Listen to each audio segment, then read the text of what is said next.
Our True Selves by Jimmy Chen, May 3rd, 2022.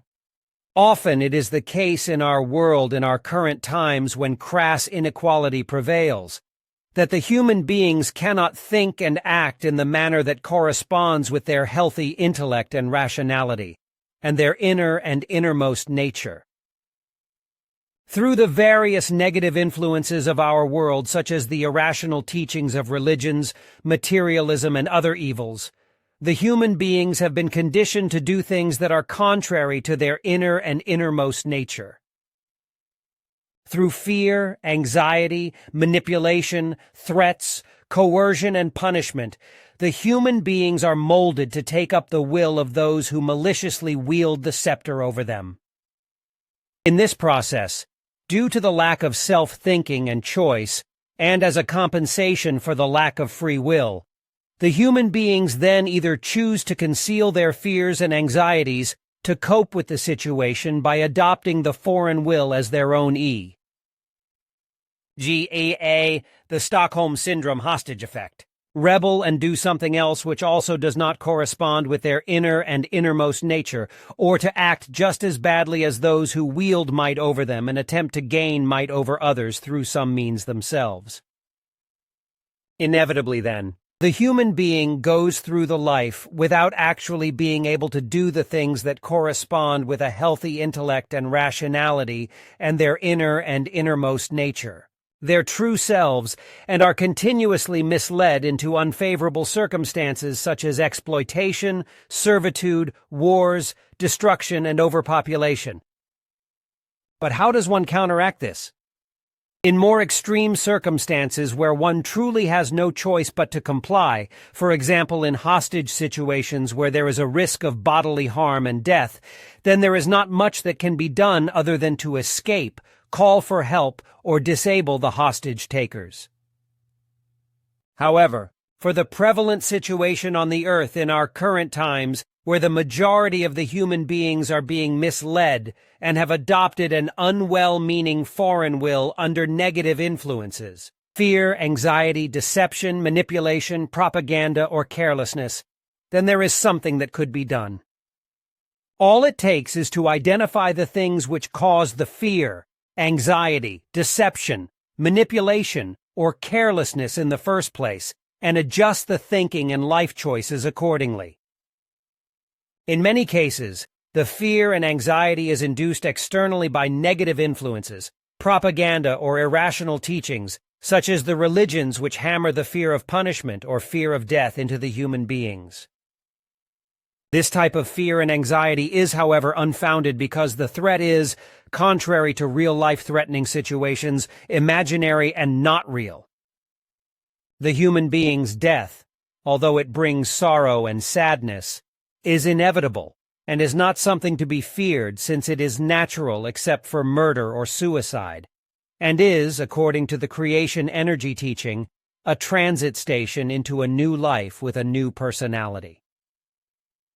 In addition, there is also no such thing as godly punishment or karma from previous lives as it is taught by the irrational teachings, because in this respect there is only the universal natural law of cause and effect, which is that the human being is constantly harvesting the effects which they have caused through their thinking or lack of thinking and action in the current life. For the good or for the bad, for more detailed information on this topic, please refer to the book Rebirth, Life, Dying, Death, and Sorrow by Billy, which will be available in English sometime relatively soon.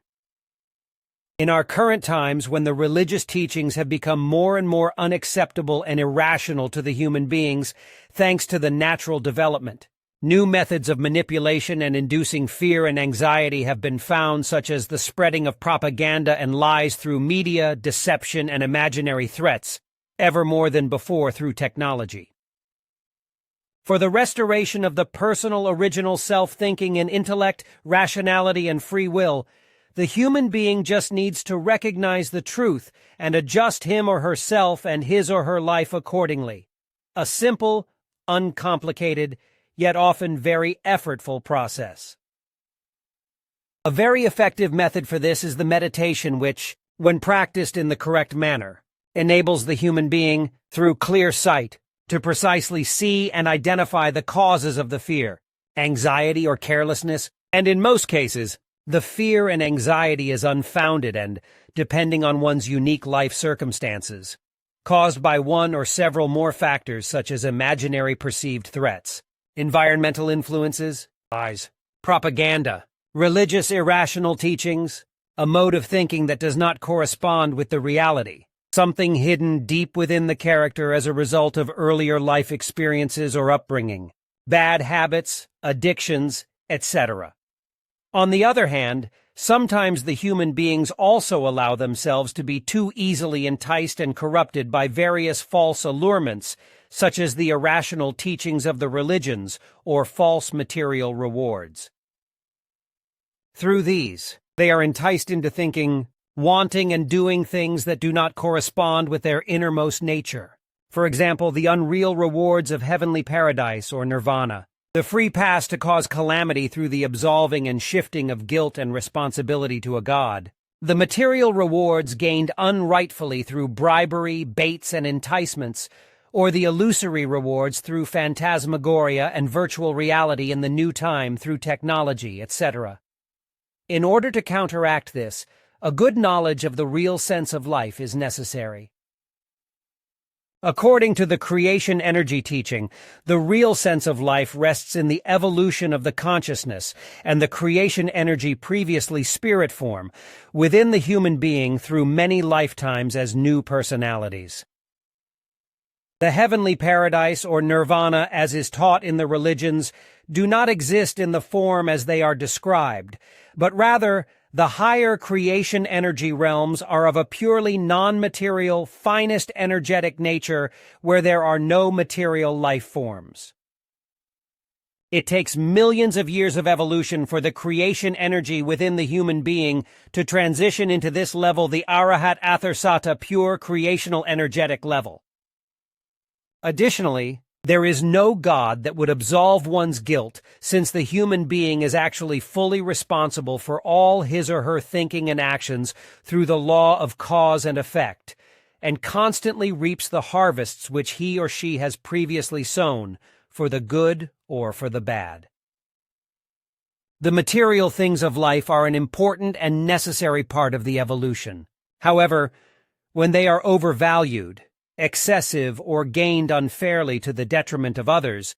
for example through bribery, baits, and other enticements, then inevitably negative consequences result in the long run for both parties and also for the society. Conversely, if the value of material things is undervalued, as is the case in certain religions and asceticism, then the evolution also cannot progress in its natural framework. Through meditation and the innate ability and inner guidance of the consciousness and the creation energy within the human being, it is possible to identify what is good and what is bad and correspondingly form one's thinking, will, and actions for the well-being of oneself and others.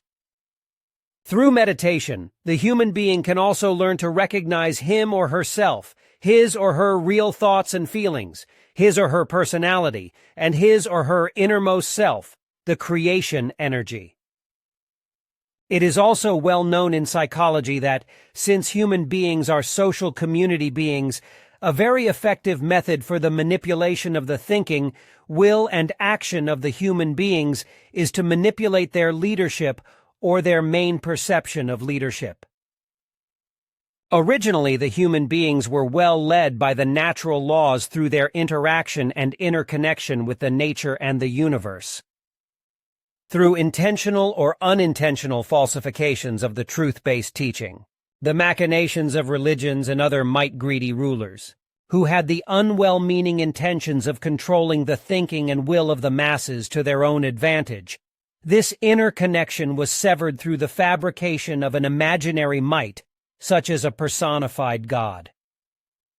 Through this, the true leadership of the human beings have been usurped or falsely represented, and as a result, they have been manipulated into the will of those who do not have their best interest in mind. The true leadership is the human being him or herself through his or her self-thinking, self-determination and self-control in intellect, rationality and logic, and through the creation, universal consciousness and its creation energy within him or herself in peace, love, harmony, and freedom. As it is written in the creation energy teaching by Billy, the human being is God, him or herself. Although not in a megalomaniacal way as sometimes interpreted mistakenly, but rather self-thinking, self-controlled, and self-determining through intellect, rationality, logic, knowledge, and truth, and in equal value with all other human beings. Although in our current times, the laws of our society have been misused more and more by might-greedy rulers only to their own advantage by molding the will of the people unrightfully, it is nevertheless a good thing that there are still certain rightful laws that prevent harmful consequences that fall outside the norm of the society, such as theft, psychical and physical violation, destruction, murder, etc. So naturally, in a normal functioning society, a central regulative system is still necessary to coordinate, organize, guide, maintain order, and protect. However, ideally for the human beings of Earth, this central regulative system would only be of an advisory or instructive nature, which also freely implements the collective will of the human beings through direct democracy and in accordance with the natural laws of the universe. According to the creation energy teaching, a human being should never in his or her thinking, speaking, and deeds impinge on the free will decision of other life forms. And conversely, one should also never let oneself form a will through coercion, but rather only through instruction.